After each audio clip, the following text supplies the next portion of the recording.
On today's edition of the show, we're going to discuss how there parallels between the Florida Panthers and the Miami Heat, as it's now time for the Florida Panthers to try to steal a game on the road. You're Locked On Panthers, your daily podcast on the Florida Panthers. Part of the Locked On Podcast Network, your team every day.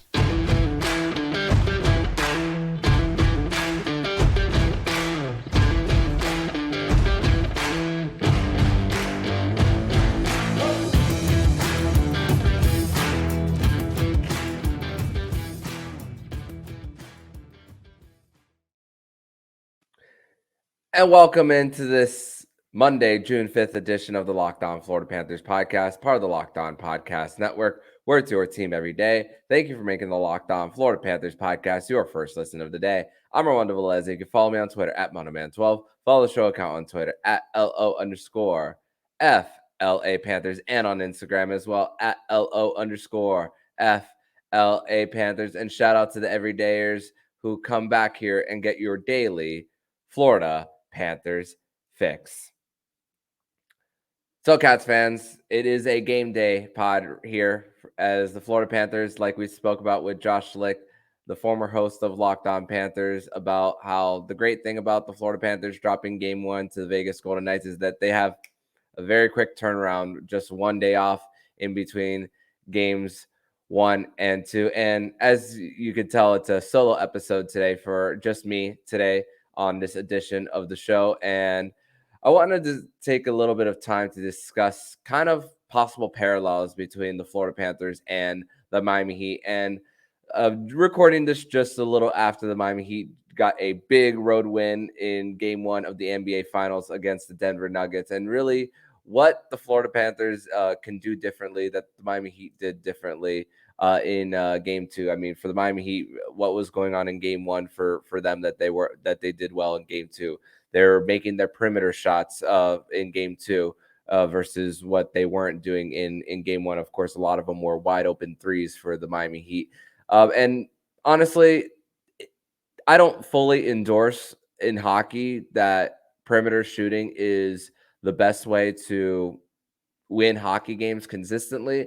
But if you are going to go that route, if you are the Florida Panthers, that you got to find a way to take the eyes away from Aiden Hill of the Vegas Golden Knights. And that is really the key for me. If you are going to go that route of trying to get the outside shots to go in, because of course, look what happened for the Vegas Golden Knights. I mean, like we spoke about for the game 1 post game, there's 2 goals that the Vegas Golden Knights scored that Bob's eyes were taken away completely on those shots. And honestly as well, what the Miami Heat were able to do as far as points off turnovers as well. I mean, we of course, in the 4th goal of game 1 between the Panthers and the Vegas Golden Knights, there was that backbreaking goal that the Vegas Golden Knights had, where Matthew Tkachuk was clearing the zone. And of course, we spoke all about the review, but it's time to move on from the review. But doesn't happen unless Matthew Tkachuk turns the puck over in their own end. And honestly, even before that turnover, it was really for the Florida Panthers puck retrieval as well for the Vegas Golden Knights. And same thing with the Miami Heat. What is the problem that they consistently have is giving up offensive rebounds to the opposition. And that goal, even before Chucky was able to clear, the Vegas Golden Knights had multiple opportunities in that shift in the Panthers end as well. So that is one thing that the Florida Panthers are hoping to avoid, is quick to pucks, especially in their own end, to get their quick breakouts for coming out of their own zone. And we know that the Vegas Golden Knights are very prone to turnovers as well, because we spoke about how, I believe it was game 5 of the Star Series, they had 24 giveaways, and even Bruce Cassidy was talking about how you're not going to beat the Arizona Coyotes there. And the takeaways for for game one, 14-7 in favor of Vegas. So the Panthers were just not doing a good job of getting the pucks right on the tape of their players. I mean, of course, maybe a long layoff when it comes to the Eastern Conference Final to the Stanley Cup Final has a little bit to do with it. But I mean, also as well that the Vegas Golden Knights, they're great at playing from behind. I mean, they have 9 comeback wins in the Stanley Cup playoffs. I mean, yeah, unfortunately, like we spoke about yesterday, the Panthers record is no longer undefeated when they score first. But hey, it's a good sign that they get on the scoreboard first. But now we as fans and the Florida Panthers players being on the ice know that you have now a 1-game sample size, knowing that this team is one that you can't be comfortable with the lead regardless, even with the Panthers record. But before game one, but also, like I said, don't endorse the whole perimeter shooting as a key to success. I mean, we talk about getting pucks down low and getting in the blue paint, maybe skating around around the net and looking for a centering feed right on the doorstep. But when we talk about Vegas' size, we're really not joking about Vegas' size. And I actually looked it up, their ranks as far as in the NHL versus the Panthers. And as far as weight, size, average NHL size as far as height is 6'1", 6'2". And there's a whole bunch of teams like there's 15 teams tied for first with 6'2", and then a whole bunch tied for second and at 6'1". So that's not the ultimate indicator of that. But as far as weight, there's a whole bunch of fluctuations based on that and a bunch of muscle on your team. Vegas is 6th in the NHL in that category, while the Florida Panthers, they're 32nd. They're last as far as overall size, as far as their roster compared to their opposition in this Stanley Cup Final series. So really, you gotta really work the Vegas Golden Knights, and you're not just. And listen, we even spoke about prior to this series that talent wise, depth wise, on paper, everything is in the Vegas Golden Knights' favor. The Panthers are the underdogs. We can't deny that. So it really comes down to really outworking the opposition. And of course, we saw that in the shorthanded goal that the Florida Panthers scored in game one via Eric Stahl and Anton Lundell with a great effort there as well on that PK there. But listen, you look at ranks as far as in the postseason of takeaways, 3 out of the 4 leaders in takeaways in the Stanley Cup playoffs are on Vegas. Mark Stone's first, William Karlsson's third, Alex Pietrangelo is fourth. Alexander Barkov happens to be second in that list. So all four of them happen to be in this series as well. But also giveaways in the top 2 are Jonathan Marchessault and William Karlsson. So literally, William Karlsson giveth, William Karlsson taketh. So you can understand why Tony Cardasco has had his frustrations with William Karlsson. Of course, Jonathan Marchessault has been on that streak of 10 playoff games, 10 goals in 10 playoff games, which is such an incredible streak that he's on after a slow start to his playoff. And of course, on the Florida Panthers side of things, I mean, there was a stat on the broadcast saying what Brandon Montour has done in the first 8 games of the postseason versus what he's done in the last 8, excuse me. And you would like to see maybe more Brandon Montour doing it on the offensive end. But outside of that goal that the Panthers gave up on the PK, I don't really have much complaints about that Stahl Montour pairing. Just one itty bitty mistake, and of course, game of inches when it comes to this game. And there's a few things that the Florida Panthers are gonna need to clean up on that end. But in segment number 2, we're going to discuss how things are hoping to average out as far as special teams and what the trends has been for the Florida Panthers from this playoff run, and seeing how it can implement in the Stanley Cup Final. We're going to discuss that next year on the Locked On Florida Panthers podcast. But first, we're going to tell you all about eBay Motors. And for a championship team, it's all about making sure every player is a perfect fit. It's the same when it comes to your vehicle. Every part needs to fit just right. So next time you need parts and accessories, head to eBay Motors. With the eBay Guaranteed Fit, you can be sure every part you need fits right the first time around. Just add your ride to My Garage and look for the green check to know your part will fit or your money back. Just like in sports, confidence is the name of the game when you shop on eBay Motors. And with over 122 million parts to choose from, you'll be back in the game in no time. After all, it's easy to bring home a win when the right parts are guaranteed. Get the right parts, the right fit, the right prices on ebaymotors.com. Let's ride. eBay Guaranteed Fit, only available to U.S. customers. Eligible items only. Exclusions apply. Segment number 2 here on this Monday, June 5th edition of the Locked On Florida Panthers podcast, where the Florida Panthers will be playing Game 2 of the Stanley Cup Final tonight, 8 p.m. on TNT here in the States. And we are recording this just before midnight here on June 4th. And June 4th was actually the 27 years since the Florida Panthers took the ice in Game 1 of the Stanley Cup Final against the Colorado Avalanche, where Tom Fitzgerald scored the first goal of that series, assisted by radio color analyst Bill Lindsay there for the Florida Panthers to take a 1-0 lead against Colorado before the Colorado Avalanche scored 3 straight to win Game 1 by a final score of 3-1 in Game 1, where the Colorado Avalanche ended up sweeping that series in 1996. But let's talk about a little bit of history between, as far as this postseason run for the Panthers and as far as Game 1 starting off as well. And, we talk about how the Florida Panthers, as far as Game 1s in this series, and they didn't even look their best in Game 1s, even in their wins in this playoff. I mean, the best Game 1 that they've probably had was probably the Toronto series, when we really think about how the Florida Panthers have performed to start series. And I mean, of course, we spoke all about how the Florida Panthers gave up the power play goals in the Carolina series, and listen, Games 1 and 2 of the Eastern Conference Final, they were down both times early on. Yeah, they ended up winning those games, but it's the Florida Panthers, the starts that they had there weren't the best, and they were still able to come back and win those games. I mean, Vegas has 9 comeback wins in the postseason.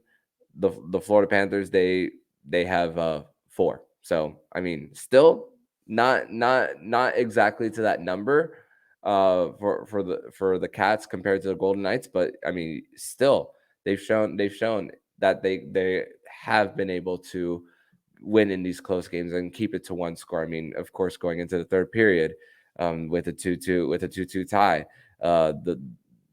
We spoke about our panic meter, that it's really not there as far as the Panthers going from Game 1 to Game 2. I mean, also we think about the special teams too. In Game 1s, do you guys want to know where the Florida Panthers are as far as the power play? They're 0 for 9 in Game 1s throughout the postseason on special teams, and we've seen what happens as far as in between game adjustments, about how the Panthers have been able to get it going as far as moving the puck faster, gaining the zone, and if the pucks are out in the corners, winning those battles and getting it back to the point so that you can get a screen in front and once again, like we spoke about in the first segment, taking the eyes away from the goaltender. And that's really what we've seen throughout the postseason. And it's a formula that the Panthers could find themselves back in Game 2. I mean, also the power play numbers for the Panthers. I mean, they're top 10 in the NHL in the regular season, but they're let's not forget that their numbers on the man advantage are even better right now in the postseason by over 4%. So, or just under 4%, excuse me. 26.1 in the postseason to 22.8. And yeah, the what matters right now for the Vegas Golden Knights is how they perform at 5-on-5. And yeah, opportunistic in their opportunities there, but that's not something to just ignore for the Panthers as far as how they've got here. And again, the penalty kill left to be desired as far as the average numbers. The percentage is a little worse as far as average numbers, but let's not forget that this is a what have you done for me lately as far as that. And then they gave up a empty net goal in game one, which is a power play goal because they pulled the extra they pulled the goalie for the extra attacker to make it 5-on-5 with the net empty. But honestly, emotionally, I don't even register that as an actual power play goal for the Vegas Golden Knights. But the stat sheet will tell you that it's 2 for 7 for the Vegas Golden Knights on the night for them on the man advantage, and also getting in front of the net too. Once again, the Kachuk line, they were great when it came to getting in front. They had 4 rebound opportunities for them, and it really that line was the one that was buzzing. It's the top line that you want to see more of as far as that. But and the Barkov line, they were outshot attempted, outscored, you name it, and high danger chanced too. Every single category from that top line, and they were an Anthony Duclair goal away from it being them being outscored 2-0. They were outscored 2-1 at 5-on-5 on the night. Of course, Jack Eichel was extremely great defensively in game one. So yeah, he hasn't scored since round 2, but we've seen what he can do on the defensive side of the puck. And of course, it's crazy how individual accomplishments. Connor McDavid has all the individual accomplishments, but Connor McDavid is going to have, Jack Eichel is looking for the overall accomplishment as far as team success. And once again, going back to special teams and all, let's not forget that games 2, 3, and 4 of the Eastern Conference Final, all 3 game-winning goals came via the power play as well. So that is something to look at when it comes to that. And percentage-wise and on paper, it's Vegas is as far as special teams is the worst unit that the Florida Panthers will be facing, at least on paper. Yeah, everything could come together just like that with the Vegas Golden Knights as far as the special teams just flipping a 180 in this series. But the Florida Panthers, I didn't think that they were doing themselves really any favors as far as how they were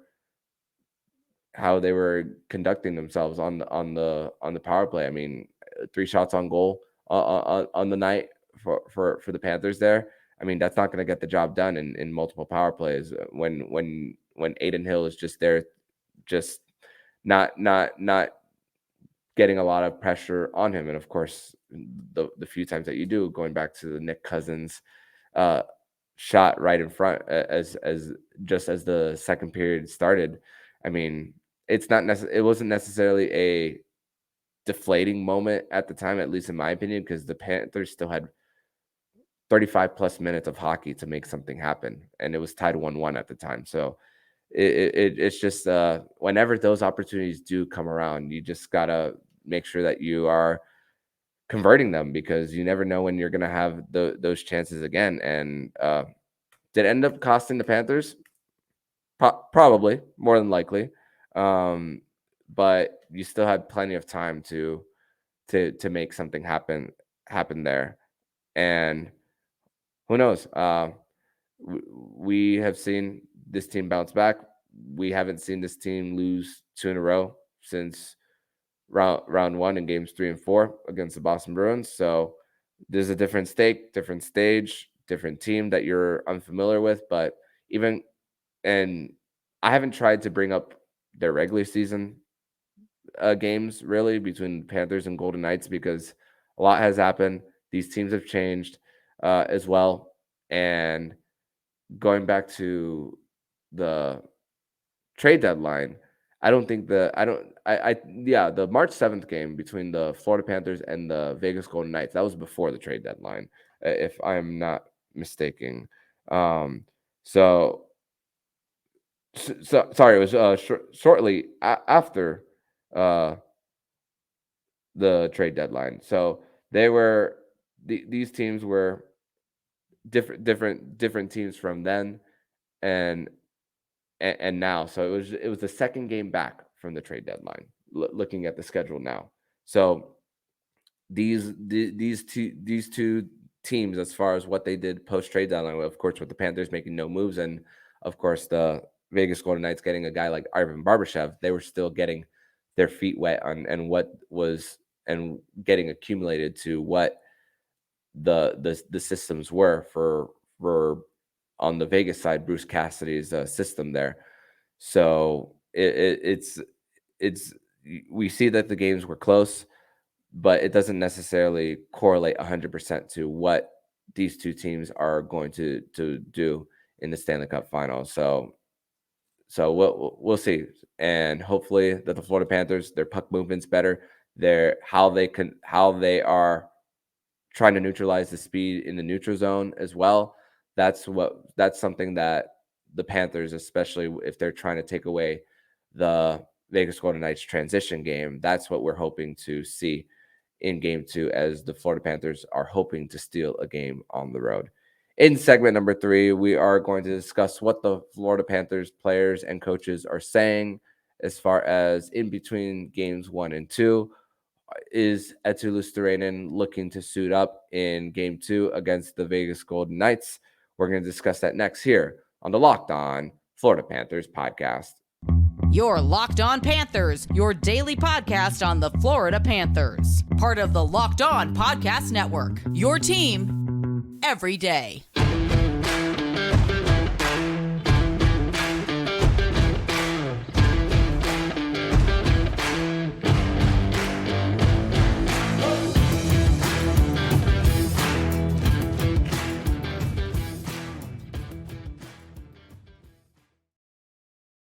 Segment number 3 here on this Monday, June 5th edition of the Locked On Florida Panthers podcast, as the Florida Panthers are going to Vegas tonight, game 2, 8 p.m. on TNT, as they are trying to steal a game on the road before going back to FLA Live Arena. And also, I want to give a big shout out to all the Panther fans who showed up at FLA Live Arena for the watch party. 12,000 fans in attendance at the watch party at FLA Live Arena. And somebody told me that there were actually 6 fans of the Florida Panthers. But yeah, they continue to prove the gatekeeping fans wrong as far as the Cats and how this region has been brought together with the success of the Cats throughout this postseason run. So let's discuss mostly about the Panthers and in between games 1 and 2. And nobody skated today, actually.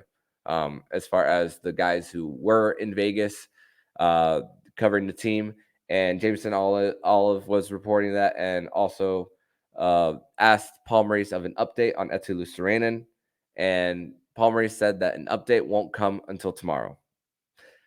So we thought that Etu Luostarinen was going to play after skating earlier this week.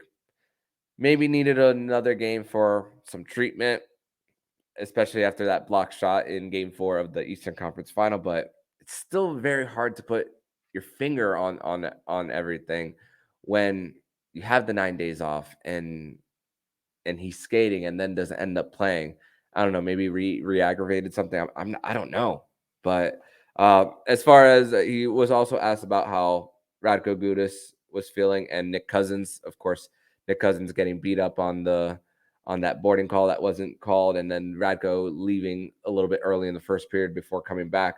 And there was just one quote from that tweet from Jameson Olive, and it was the word fabulous. And you think about Paul Maurice and his press conferences and the tone that he uses, and you could just picture it, how he says it, and you just, and I don't know. It's just reading it, and it's just like, you might be up to something, or you might just not be telling the truth, and that's just the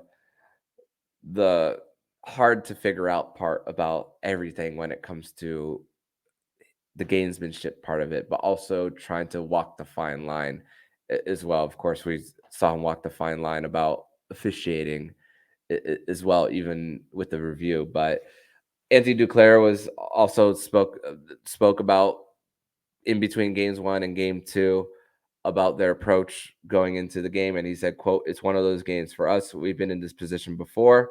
Learn from the last night, watch a little video today, and just have fun. When you're in this position, it could be a once in a lifetime opportunity, so you've got to make the most out of it," close quote.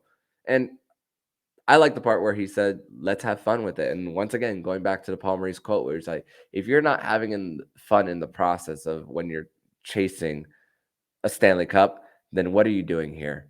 So it's great that even though it's only one game that they've lost, that the team is still in high spirits. Josh, I want to thank Josh actually, not only for coming on the show, but also bringing up a really good point in the post game that they did not go into the locker room feeling like, chances are, feeling down about themselves. Not probably no lashing out, just learning, just knowing that there are little itty bitty things to clean up as far as how you clear the zone and how you position yourself around Bobrovsky as well when it comes to when it comes to the goals against part of it. And listen, the goals that the Panthers even did score, it's not your typical Florida Panthers goals that we've seen all throughout the postseason.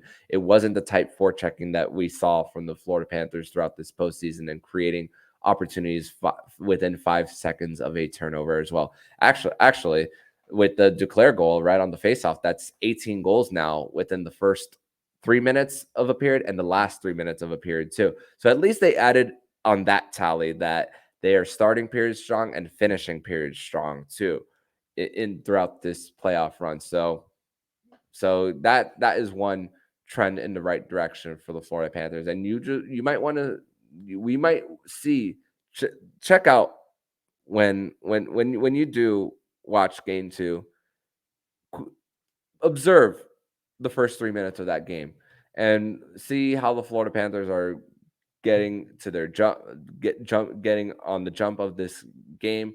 Are they what are they doing as far as breaking up passes in the neutral zone as well? How quick are they to break it out? Are they doing quick give and goes to go to the net as well? Are they working them in the corners as well? Or is Vegas spending most of the time in the Panthers zone, and the Florida Panthers aren't being very active on their sticks? But is it a sense of desperation for the Panthers? Not necessarily, because you still have 2 home games back in Sunrise, Florida, and you have to win a road game eventually. It doesn't necessarily have to be game 2, but of course you don't want to be put in that hole where going back to Sunrise down 0-2, but you would like to even out the series and have those good feelings going back to South Florida as well. So listen, even after game 2, the Florida Panthers, I hope, at least this is more of a hope, might change my opinion of after the game 2 post game, depending on the result. But hopefully that they aren't down on themselves, especially knowing that what they are coming home to with a very pumped up crowd. And of course, for the game 2 watch party, I'm expecting 12,000 fans again. And as far as seeing it from the social media aspect of it, it seems like a party over there in West Broward County. But one other thing, one other player that got to speak in as far as in between games 1 and 2 is Zach Dalpe. He spoke about how he didn't find out about him playing until after warmup. So he said, quote, "It's probably something that I didn't have on my bingo card to start the year. For lack of a better term, it's a dream come true. You work your whole life for it," close quote. So of course, spent most of his time in the AHL, got that big goal in game 6 in the Boston series, and an opportunity for Zach Dalpe to make something happen on that fourth line. And of course, even before Ryan Lomberg came back into lineup and was inserted on that fourth line in place of Dalpe. We had our fair share of criticism of that fourth line for the Panthers, but it's an opportunity for Zach Dalpe to rewrite that narrative about the fourth line versus fourth line, because we spoke about it even in the preview of Game 1 with Tony Cordasco of Locked On VGK. The Vegas Golden Knights fourth line does have the advantage over the Florida Panthers fourth line, even if Ryan Lomberg shifted back down and Colin White's on the right wing of that fourth line. And before we get out of here, I want to say a congratulations to the Quebec Remparts of the QMJHL for winning the Memorial Cup, and defensive prospect Evan Naus being part of that team, Panthers second round pick from that team. He was caught on video pouring a Gatorade shower on Remparts head coach Patrick Waugh. And is Patrick Waugh going to be a head coach for the NHL again after everything that happened with him and Colorado? And the Florida Everblades, they win both games 1 and 2 on the road in Idaho against the Idaho Steelheads to take a 2-0 series lead. Game 3 is on Wednesday in Estero. I'll actually be traveling down to Estero for Game 3 of the Idaho Steelheads and the Florida Everblades, and then the very next day going from Estero to Sunrise, Florida for Game 3 between the Florida Panthers and the Vegas Golden Knights. But before all that happens, we have a Game 2 to recap. We have a Game 3 to preview. We might even have a special guest in between, because there'll be a 2-day gap in between games 2 and 3. So a lot of content still to come before everything that happens to come in the middle of the week. But in the meantime, if you like what you're hearing, please subscribe to the podcast to be notified every single time the Locked On Florida Panthers podcast jumps into your podcast feed. Don't forget to also subscribe to the other shows on the Locked On NHL network, including Locked On NHL, Locked On Fantasy Hockey, Flip Livingstone and Stuart Roden, and Locked On NHL Prospects. Thank you for making the Locked On Florida Panthers podcast your first listen of the day. And for your second listen of the day, make sure you listen to today's episode of Locked On Sports Today. Locked On Sports Today gives you a 20-minute or less podcast on the entirety of the sports scene. Listen to Locked On Sports Today on the Odyssey app, YouTube, or wherever you get your podcasts. So I'm Armando Velez, signing off. And you've been listening to the Locked On Florida Panthers podcast, part of the Locked On Podcast Network, where it's your team every day.